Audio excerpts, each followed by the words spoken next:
রেলের সরকারি চাকরি পাওয়ার জন্য পলিটেকনিক ডিপ্লোমা ইঞ্জিনিয়ারিং এবং আইটিআই, যাকে ইন্ডাস্ট্রিয়াল ট্রেনিং ইনস্টিটিউট, দুটোই ভালো বিকল্প হতে পারে। তবে আপনার লক্ষ্য এবং পছন্দ অনুযায়ী সিদ্ধান্ত নেওয়া উচিত।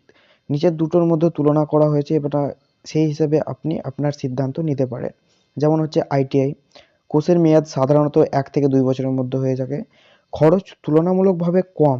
তা যদি আপনি অষ্টম শ্রেণী পাস করে থাকেন বা মাধ্যমিক পাস করে থাকেন, সেটার পরে আপনি অ্যাডমিশন নিতে পারেন। চাকরির সুযোগ যদি বলা যায়, যেমন রেলের টেকনিক্যাল পদে যেমন হচ্ছে ফিটার, ইলেকট্রিশিয়ান, ওয়েল্ডার, মেকানিক, এগুলোতে আপনি চাকরির জন্য আবেদন করতে পারেন। রেলের গ্রুপ ডি বা টেকনিশিয়ান গ্রেড 3 পদে আইটিআই সার্টিফিকেট প্রয়োজন হয়।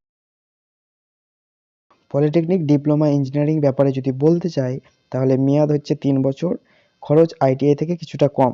যোগ্যতা সাধারণত দশম পাসের পরেই আপনি কোর্সটা কমপ্লিট করতে পারেন। চাকরির সুযোগ যেমন টেকনিক্যাল পদের সুপারভাইজার, জুনিয়র ইঞ্জিনিয়ার পদের জন্য এবং রেলের গ্রুপ সি পদের জন্য সুযোগ বেশি। যারা উচ্চ যারা উচ্চতর দায়িত্ব পদে চাকরি এবং ভবিষ্যতে ব্যাচেলর ডিগ্রি যেমন বিই, বিটেক করতে চান, ডিপ্লোমা পরেও বিটেক করা যায়। এবার সবথেকে বড় কোয়েশ্চেন হচ্ছে কোনটা বেছে নেবেন আপনি, আইটিআই না ডিপ্লোমা? দেখুন, 2-4টে ফ্যাক্ট বলবো, সেগুলোর উপরে আপনি ডিপেন্ড করবেন যে আপনার কোনটা ভালো, আপনার কোনটা আপনার জন্য অ্যাকচুয়ালি সুইটেবল।